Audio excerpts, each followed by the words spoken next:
સ્વાદિષ્ટ લાગે છે। તો અહીંયા આપણે ફાડા લાપસી બનાવવા માટે સૌથી પહેલાં આપણે કુકર લઈ લઈશું।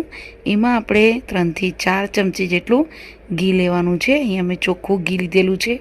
તમે જે બે ઘી ખાતા હોય તમે લઈ શકો છો। હવે ઘી અહીંયા થોડું હલકું ગરમ થાય એટલે એની અંદર આપણે 1 વાટકી જેવી ફાડા એડ કરી દઈશું।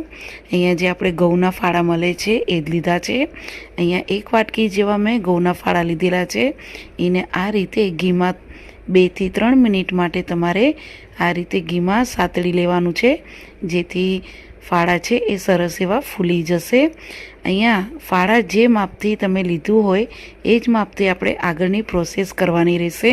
એટલે જે વાટકીથી તમે ફાડા માપ્યા હોય એ જ વાટકીથી માપ બધું લેવાનું રહેશે।